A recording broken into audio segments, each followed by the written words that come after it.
네, 믿음의 시련이 맺는 열매라는 제목으로 하나님 말씀 함께 나누겠습니다.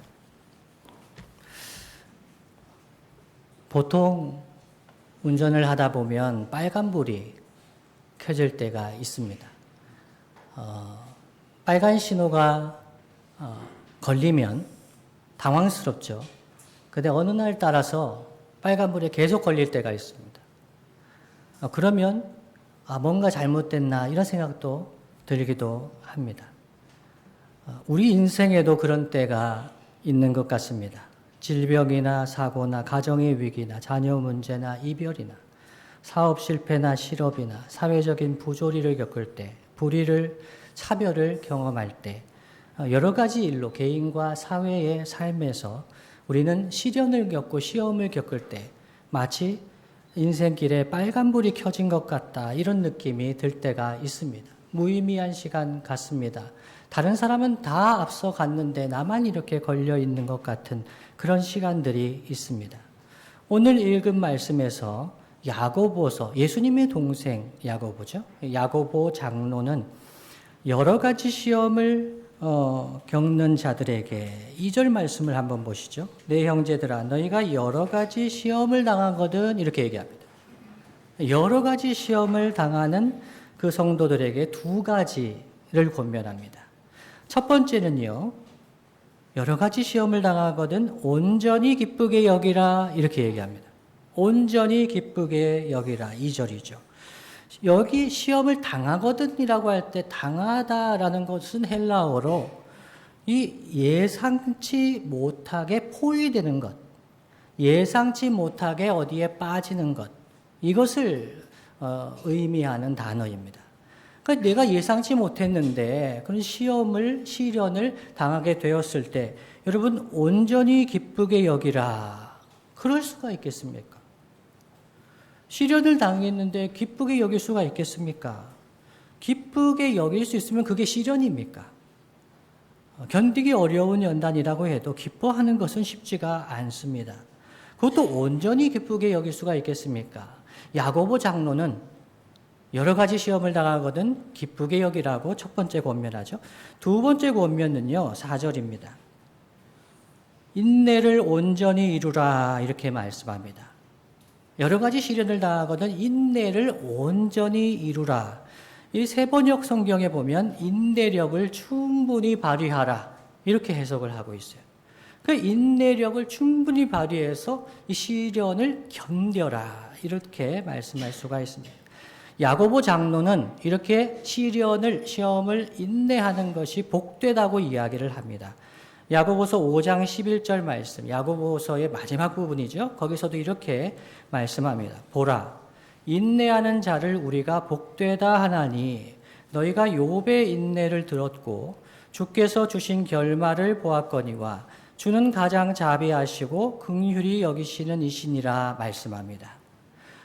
따라서 오늘 설교를 통해서 야고보 장로가 하는 이 두 가지 권면, 여러 가지 시험을 당할 때 그 시험이나 시련을 겪을 때 왜 온전히 기쁘게 여겨야 하는지, 그리고 왜 그것을 인내해야 하는지 그 이유에 대해서 생각해 보겠습니다.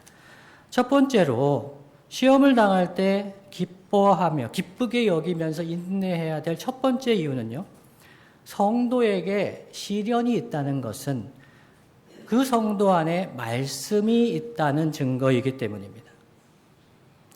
우리에게 시련이 있다, 이것은 우리 안에 말씀이 있다는 증거입니다. 오늘 2절을 보시면 보셨죠? 그 다음에 3절을 한번 보십시오. 이는 너희 믿음의 시련이, 이렇게 얘기합니다.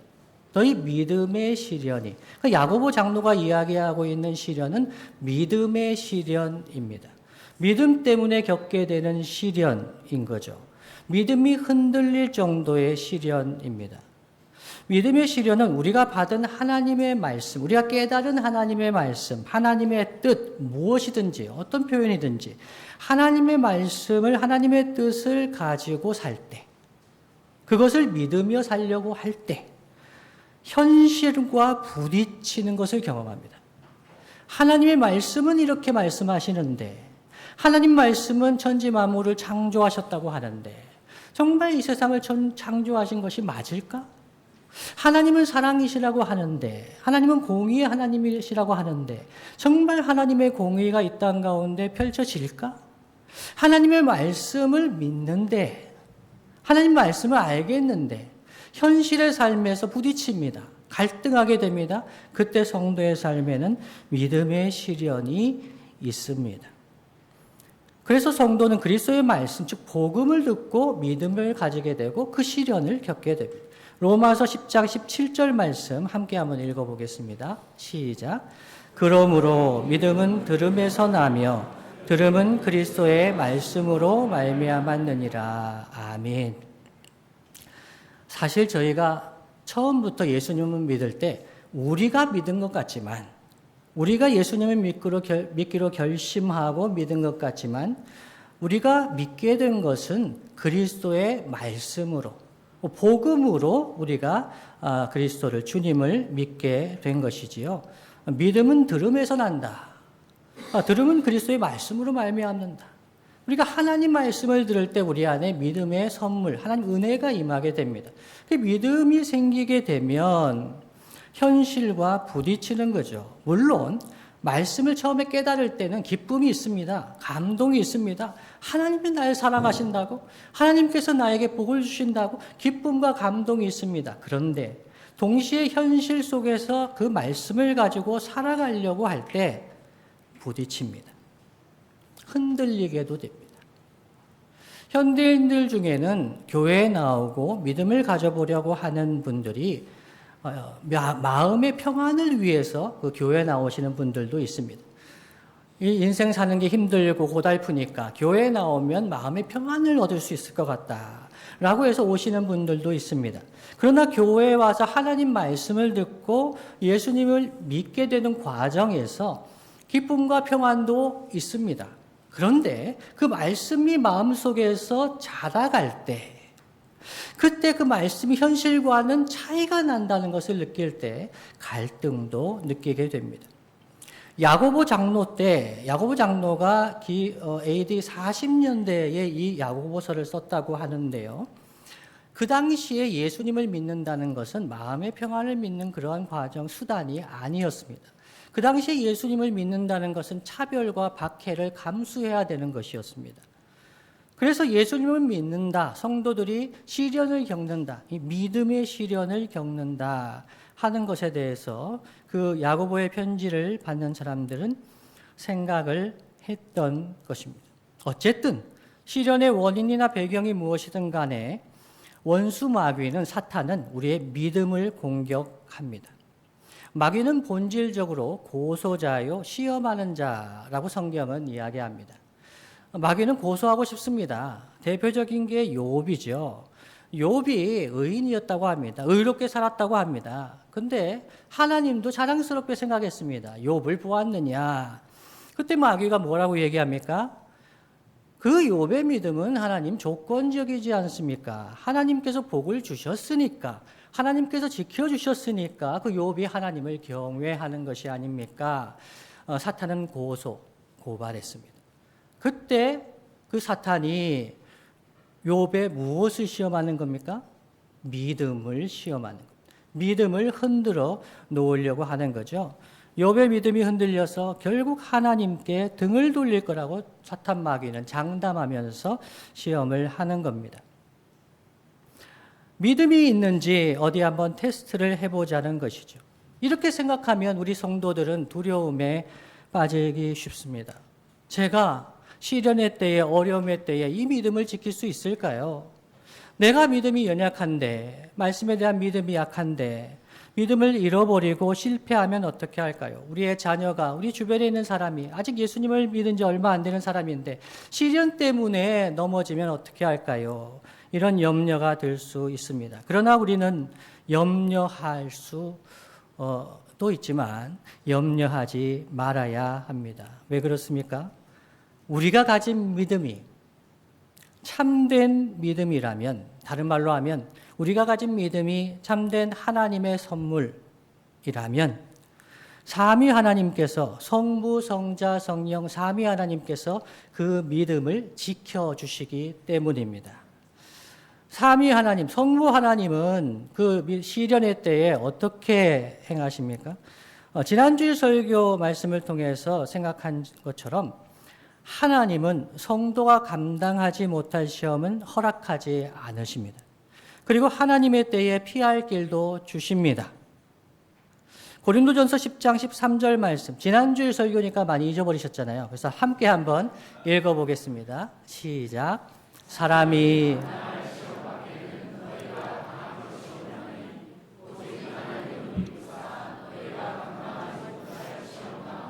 허락하지 아니하시고 시험 당할 즈음에 또한 피할 길을 내사 너희로 능히 감당하게 하시느니라. 아멘. 천지 만물을 창조하신 우리 하나님은 역사를 주관하실 뿐만 아니라 부족하고 연약한 우리의 삶도 다 아시고 참새 한 마리도 아끼시고 들풀도 예쁘게 기르시고 하나님, 사랑하시는 하나님께서 우리를 돌보십니다. 그래서 우리가 감당하지 못할 시험을 주시지 않는다. 하나님의 주권이 우리 시험의 때에도 미치고 있다는 것이지요. 두 번째로 예수님은요. 예수님은 우리가 시련을 당할 때, 여러 가지 시련을 당할 때 어떻게 하실까요? 예수님은 우리를 위해서 보좌 우편에서 지금도 중보하십니다. 단편적으로 우리가 그것을 이해할 수 있는 예가 예수님이 십자가를 앞에 두시고 겟세마네에서 기도하실 때 베드로를 위해서, 베드로가 시험에 빠져서 믿음이 떨어지지 않게 하시기 위해서 주님은 기도하셨습니다. 누가복음 22장 31절로 32절 말씀 제가 읽어드립니다. 시몬아 시몬아 보라, 사탄이 너희를 밀가부르듯 하려고 요구하였으나 그러나 내가 너를 위하여 내 믿음이 떨어지지 않기를 기도하였노니 너는 돌이킨 후에 내 형제를 굳게 하라 말씀하십니다. 우리 주님은 우리를 내버려 두지 않으십니다. 우리가 믿음의 시련을 당할 때, 말씀 때문에 이 세상 살아가는 동안에 고통당하며 갈등하며 애타할 때, 그때 주님은 우리를 위해서 중보하십니다. 기도하십니다. 도우십니다. 그러면 세 번째, 성령 하나님은 어떻게 우리를 도우실까요? 요한복음 14장 26절 말씀 제가 읽어드립니다. 보혜사, 곧 아버지께서 내 이름으로 보내실 성령, 그가 너희에게 모든 것을 가르치고 내가 너희에게 말한 모든 것을 생각나게 하리라. 아멘. 성령 하나님께서 도우시는 건 여러 가지가 있지만은 그 중에서도 보혜사 성령님은, 보혜사는 파라클레이토스, 우리의 변호자, 우리의 위로자, 우리의 옆에 계시며 가까이 계시면서 우리를 도우시는 그 성령님은 주님의 말씀을 깨닫게 해주십니다. 예수님이 우리에게 분부하신 것, 말씀해 주신 것, 그것을 깨닫게 해주십니다. 생각나게 해주십니다. 시련의 때, 시험의 때에 주님의 말씀이 깨달아집니다. 그 말씀 때문에 힘을 내며 위로를 얻게 되는 것이죠. 따라서 우리에게 믿음의 시련이 우리의 인생 가운데 있다는 것은 뒤집어 보면 우리 안에 믿음이 있다는 것을 의미합니다. 믿음이 없는 자는 이런 시련을 겪지 않습니다. 제가 예전에 믿음이 없었을 때가 있지 않았습니까? 예전에 믿음이 없었을 때는 제가 고스톱을 치는데 하나도 갈등이 없었습니다. 오히려 투지가 막 불타올랐습니다. 내가 가족 대표로 나갔는데 명절에 추석에 제가 가족 대표로 나갔거든요. 제 아버지가 너무 잘하시니까 삼촌들하고 그 사촌 형이 아버지는 나오지 말게 해라. 이건 공정하지 않다. 그래서 제가 장남으로 나가가지고 이 가족의 명예를 걸고 이게 해야 되잖아요. 저는 전혀 갈등이 없었어요. 따는 거에 대해서 전혀 갈등이 없었는데 예수님을 믿고 말씀이 들어오게 되고 그러면서 내가 예수님 믿는 사람인데 저 사람들 돈을 따서 되겠나. 명절이 모였는데 제가 덕을 끼치고 그거 하고 나서 제사하잖아요. 저희 집안에 다 예수님을 안 믿고 지금 조금 사촌들이 믿는 사람이 나오지만은 예수님을 안 믿잖아요. 그래서 제가 그때 못하겠더라고요. 갈등이 시작되는 거죠. 예전에는 화를 내고 분노하는 게 의롭다고 생각했었어요. 화를 내고 남자답고 멋있어 보였는데 예수님을 믿고 성도가 어떻게 살아야 하는가 화를 못 내겠는 거죠. 갈등이 되고 시련이 되는 거죠. 그래서 이 믿음의 시련, 하나님 때문에 겪는 그런 시련이 있으면 그걸 뒤집어 보면 내 안에 믿음이 자라고 있구나. 증거가 됩니다.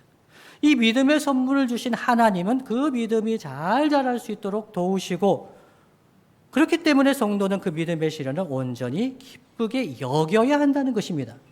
기쁘지는 않더라도 이런 일을 통해서 하나님께서 역사하시는구나. 이것이 첫 번째입니다. 두 번째는요, 왜 믿음의 시련을 온전히 기뻐하며 인내해야 합니까? 두 번째는 하나님은 이 믿음의 시련을 통해서 우리를 온전하게 하시기 때문입니다.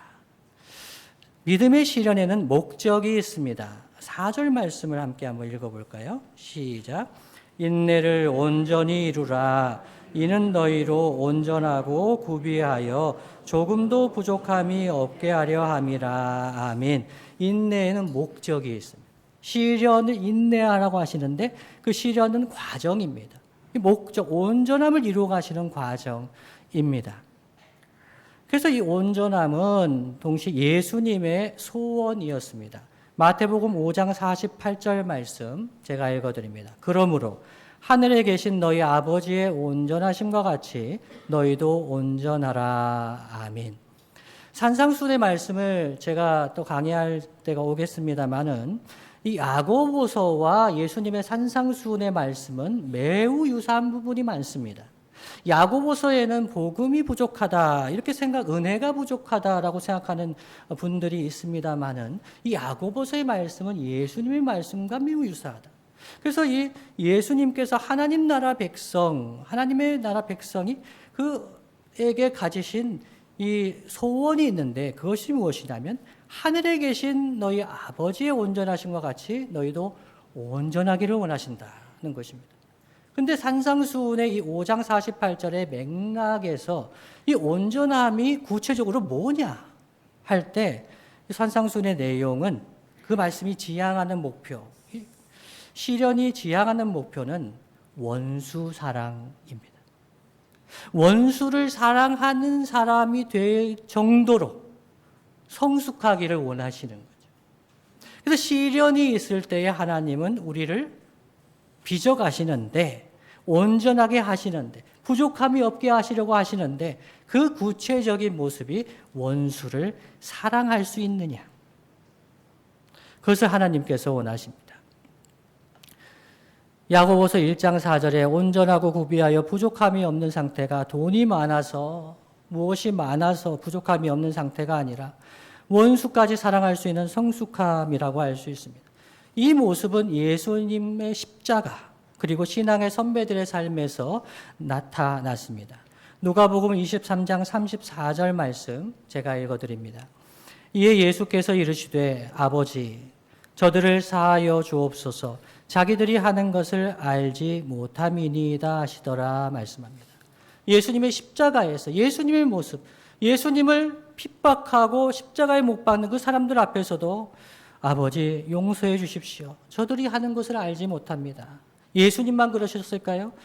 사도행전 7장 60절 말씀에 스데반도 그 마지막 순간에 이렇게 기도했습니다.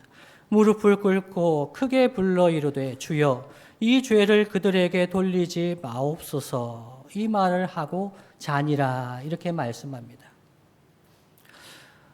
스데반만 그랬을까요? 야고보서의 저자 야고보 장로도 그 마지막이 어떠했는가 많은 사람들이 증언합니다. 요세푸스도 알렉산드리아의 클레멘스도 유세비우스도 여러 사람들이 야고보가 AD 62년에 어떻게 최후를 맞이했는가를 알려줍니다. 유대 지도자들이 이 야고보 장로를 성벽 위에 세웠습니다. 그러면서 예수를 부인하라 얘기했습니다. 그러면서 유대인들에게 좀 더 좋은 이야기를 하라 얘기했습니다. 야고보 장로가 성벽 위에 서서 예수님의 복음을 얘기했습니다. 신앙을 고백했습니다. 그러자 유대 지도자들이 야고보를 성벽 위에서 떨어뜨렸습니다.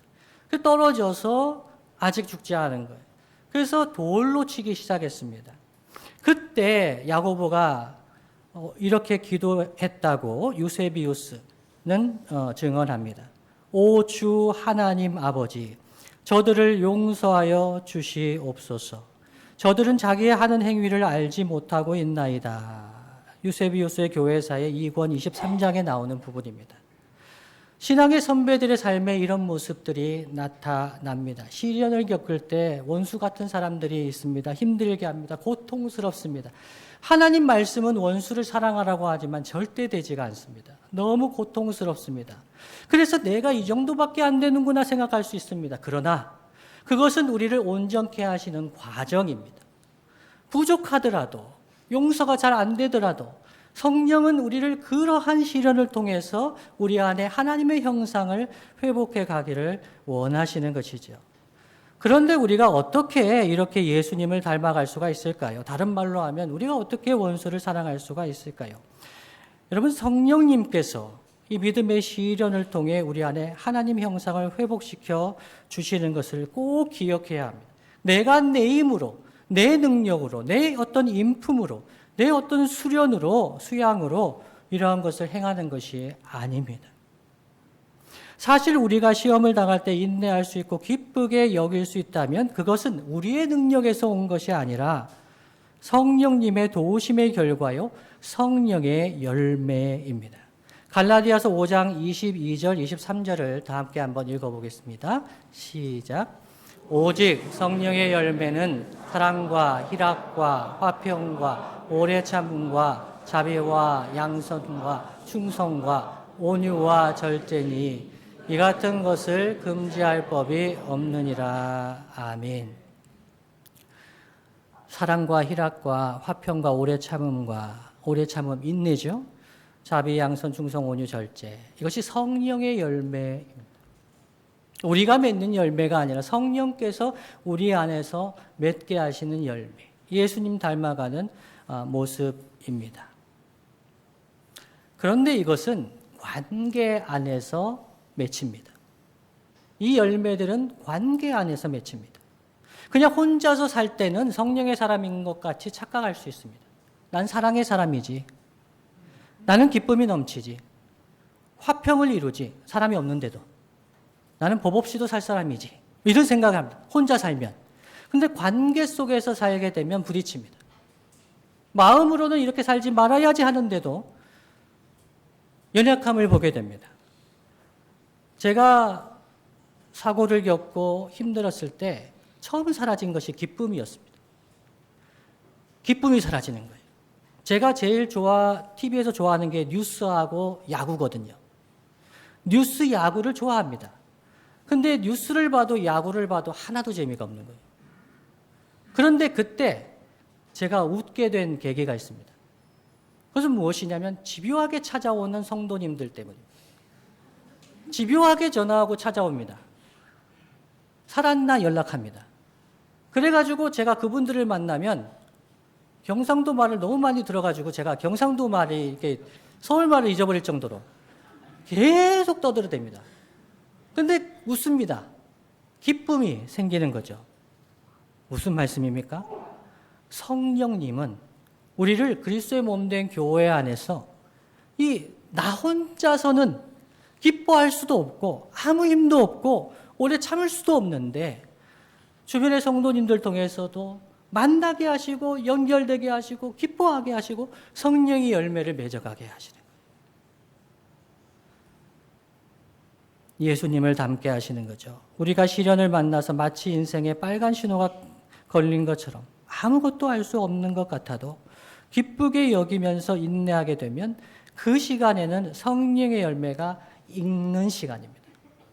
성령의 열매가 우리 안에서 익어가는 시간입니다. 더 사랑의 사람이 되고 더 성령의 사람이 되어가는 시간입니다.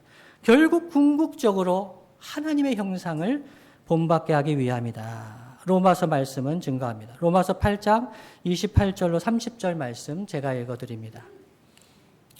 우리가 알거니와 하나님을 사랑하는 자, 곧 그의 뜻대로 부르심을 입은 자들에게는 모든 것이 합력하여 선을 이루느니라. 여기까지만 읽으면 그냥 사고를 당하고 어려움을 당하고 시련을 당할 때 그냥 잘 될 거야. 이렇게 할 수 있겠죠. 그런데요, 29절 말씀 보시면 하나님이 미리 아신 자들을 또한 그 아들의 형상을 본받게 하기 위하여 미리 정하셨으니 이는 그로 많은 형제 중에서 맏아들이 되게 하려 하심이니라. 또 미리 정하신 그들을 또한 부르시고 부르신 그들을 또한 의롭다 하시고 의롭다 하신 그들을 또한 영화롭게 하셨느니라 말씀합니다. 그러니까 우리를 구원하시고 의롭다 하시고 자녀 삼으시고 거룩하게 하시고 마지막 날에 우리를 영화롭게 하셨느니라 하지만 이건 예언적인 과거입니다. 그렇게 하실 것이다는 하나님의 뜻입니다. 그럼 우리를 구원하시고 의롭다 하시고 자녀 삼 성화 거룩하게 하시고 영화롭게 하신 목적이 뭡니까? 그것은 우리를 모든 것을 합력하여 선을 이루시는 목적은 그 아들의 형상을 본받게 하기 위함이다. 예수님을 닮아가게 하려 하십니다. 인생에 빨간불이 켜져서 뭔가 진행되는 것이 없는 것 같고 다른 사람들보다 많이 뒤처진 것 같고 내 인생에 이렇게 뭐가 될까 막막할 때도 성령님은 우리 안에서 행하시는 일이 있는데 하나님의 뜻을 이루시는 것이 있는데 그것은 하나님의 형상을 이루어 가신다. 예수님을 닮아가게 하신다는 것입니다. 그래서 믿음의 시련을 겪을 때 기뻐하고 인내할 때 즉 성령의 열매가 익어갈 때 여러 유익이 있는데 한 가지 유익을 더 생각해 본다면 그때는 육체의 욕심을 이루지 않습니다. 갈라디아서 5장 16절 말씀 제가 읽어드립니다. 내가 이르노니 너희는 성령을 따라 행하라. 그리하면 육체의 욕심을 이루지 아니하리라 합니다. 육체의 욕심은 뭐가 있습니까? 갈라디아서 5장 19절로 21절 말씀 제가 읽어드립니다. 육체의 일은 분명하니 곧 음행과 더러운 것과 호색과 우상 숭배와 주술과 원수 맺는 것과 분쟁과 시기와 분냄과 당 짓는 것과 분열함과 이단과 투기와 술 취함과 방탕함과 또 그와 같은 것들이라. 전에 너희에게 경계한 것 같이 경계하노니 이런 일을 하는 자들은 하나님의 나라를 유업으로 받지 못할 것이요 하면서 성령의 열매를 얘기합니다. 그러니까 우리가 시련 가운데 여러 가지 시련을 겪고 시험을 당할 때 실제로 고통스럽고 힘이 듭니다. 그런데 성령께서 그 순간에 우리 안에서 성령의 열매를 맺어가시면서 육체의 일을 멀리하게 하시는 거예요. 예전에는 원수 맺는 삶을 살아갔던 사람이 이제는 원수 맺지 말아야겠다. 이렇게 생각하는 겁니다. 예전에는 분쟁과 시기와 분냄과 당 짓는 것을 이렇게 좋아했을 때가 있었는데 이 시련을 겪으면서 그러지 말아야겠다. 내가 차별을 당해보니까 안 되겠구나. 내가 차별하는 사람이 되지 말아야 되겠다. 무슨 말씀입니까? 육체의 일을 멀리하면서 성령을 따라 행하면서 성령의 열매를 맺어가게 하십니다. 당장의 원수 사랑하는 그런 정도로까지 성숙하지는 못하더라도 그 방향으로 우리를 인도하시는 것이지요. 저는 교회 공동체에서 시련을 많이 겪은 신앙의 선배님들을 뵙고 지나고 있습니다. 신앙의 선배님들에게, 시련을 많이 겪은 신앙의 선배님들에게 배울 점이 참 많습니다. 그런데 그 중에서도 그분들 안에 인내와 오래 참음과 기쁨의 열매가 있는 것을 제가 순간순간 경험하면서 놀랍니다. 제가 예전에 모시던 선교사님이 한 분이 계신데 그분이 타지키스탄에 그 연약한 교회 성도들을 돌아보러 갔다가 감옥에 갇히신 거예요. 그래서 저한테 그냥 한두 주 한인 예배 설교하라고 맡겨놓고 가셨어요. 2000년이 죄송합니다. 1999년에 가셨어요. 근데 저는 이제나 저제나 갔다가 뭐 오신다고 했는데 일주일 정도 걸린다고 했는데 2주, 3주가 돼도 안 오신 거예요. 그래서 제가 알고 보니까 이 막 새까맣게 돼서 오셨는데 이 후잔트 타지키스탄에서 감옥에 갇혔다가 오신 거예요.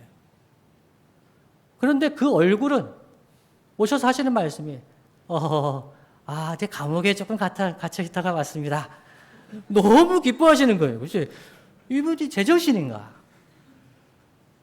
그 죽음의 위기, 그 당시는 탈레반이 이렇게 움직일 때예요. 위험할 때입니다.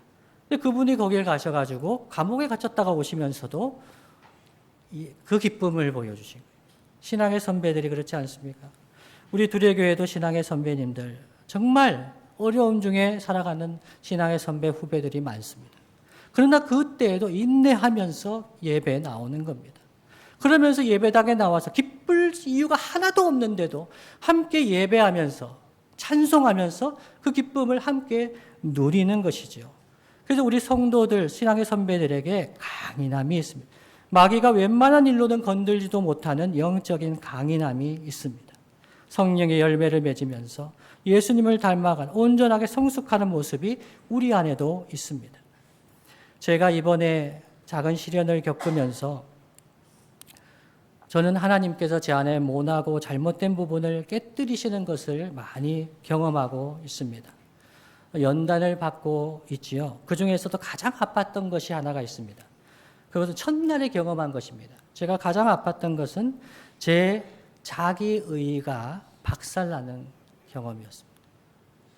첫날에 제가 그 사고를 겪고 경찰 조사를 받고 나오면서 딱 들었던 마음이 무엇이었냐면 나 이제 설교 못하겠다는 것이었습니다. 내가 설교할 수 있을까? 못하겠다는 거예요. 내가 아무리 얼굴이 두꺼워도 설교할 수 있을까? 그런 마음이 들었던 겁니다. 그 말은 뭡니까? 제가 잘나서 설교하는 것이 아니지 않습니까? 제가 다른 사람들보다 행실로 의로워서 설교하는 것이 아니지 않습니까? 제가 다른 사람들보다 더 잘 살았기 때문에 그래서 설교할 자격이 있는 것이 아닌데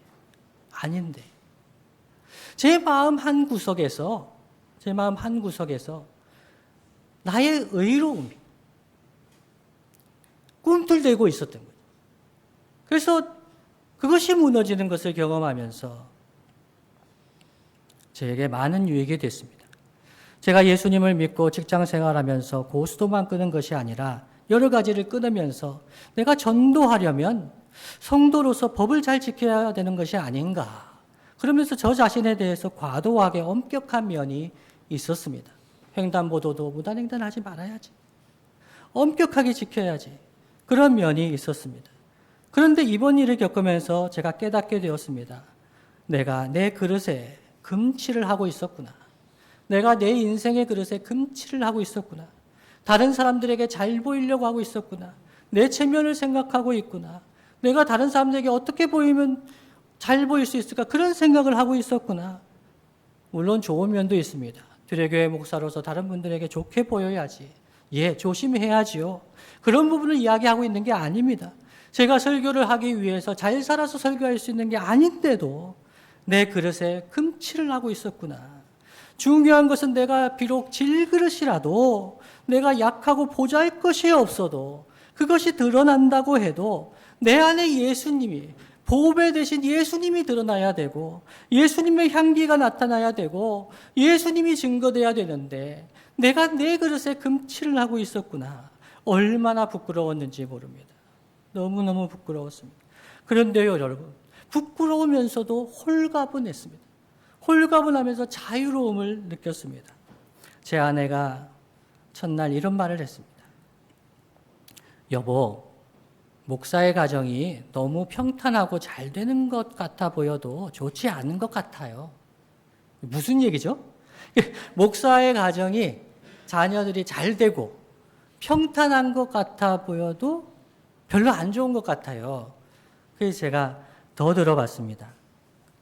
그릇을 비유하더라고요. 마치 그릇이 투박하고 상처가 있어도 정감이 있는 그런 그릇이 있는 것처럼 조금은 부족하고 연약함이 있어야 상처받고 시련 가운데 있는 사람들을 더 가까이 대하고 더 가까이 그들이 다가올 수 있는 것 같아요.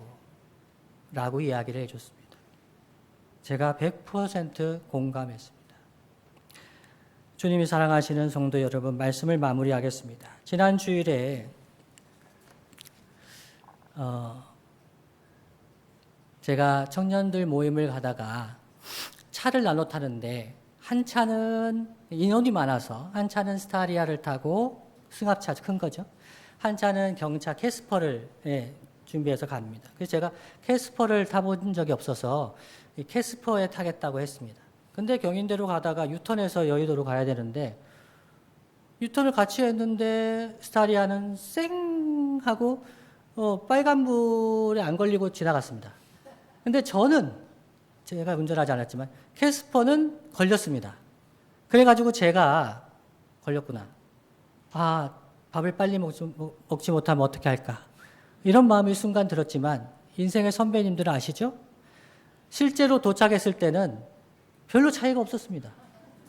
그리고 도착했을 때는 캐스퍼를 위해서 주차 자리가 딱 예비되어 있었습니다. 사람의 생각에는 빨간불에 걸리고 조금은 지체가 되고 어려움이 있는 것 같은데 인생 살아보면 우리 신앙의 선배님들 아시잖아요. 그렇게 빨리 가는 것이 그렇게 좋은 것도 아니고 늦게 간다고 해서 또 멀어지는 것도 아니고 하나님 인도하심 가운데 하나님 말씀하신 하나님 계획이 있다는 거죠. 그것을 더 깨닫게 되는 겁니다. 여러 가지 시련을 겪을 때 인생길에 빨간불이 켜진 것 같을 때 절망스럽습니다. 뒤처진 것 같습니다. 몸과 마음도 깨지고 상하는 것 같습니다. 근데 하나님께서는 그 순간에 우리를 선한 일을 위한 하나님의 작품으로 만드시는 과정으로 삼으시는 거죠. 에베소서 2장 10절 말씀 세 번역으로 한번 다 함께 읽어봅니다. 시작. 우리는 하나님의 작품입니다. 선한 일을 하게 하시려고 하나님께서 그리스도 예수 안에서 우리를 만드셨습니다. 하나님께서 이렇게 미리 준비하신 것은 우리가 선한 일을 하며 살아가게 하시려는 것입니다. 아멘. 선한 일 여러 가지가 있겠지만은 하나님 사랑하고 이웃 사랑하는 사랑의 삶을 살게 하시기 위해서 우리에게 때로는 시련이 있고 때로는 고통이 있지만은 결국 하나님은 우리를 작품으로 만들어 가실 것입니다. 그래서 우리가 시련을 겪을 때 이 부분은 깎여야 하는구나. 이 부분은 더 아름다워지게 하시기 위해서 하나님께서 다듬으시는구나. 그렇게 생각하면서 그것을 기쁘게 여기고 인내해야 하겠습니다. 왜냐하면 하나님의 선하신 계획이 있기 때문입니다. 지금은 원수 같은 사람이 있지만은 그를 사랑하라 하시는 하나님 말씀이 내 안에 역사할 때에 조금이라도 사랑하며 살아갈 수가 있도록 도와주시는 것이지요. 주님이 사랑하시는 성도 여러분, 우리가 다 잃어버린다 해도 주님 뵐 때까지 금보다 귀한 믿음의 사람으로 성장하고 성숙하여 사랑의 삶을 살다가 주님 앞에 서는 저와 여러분 되시기를 예수님의 이름으로 축복합니다. 다 함께 말씀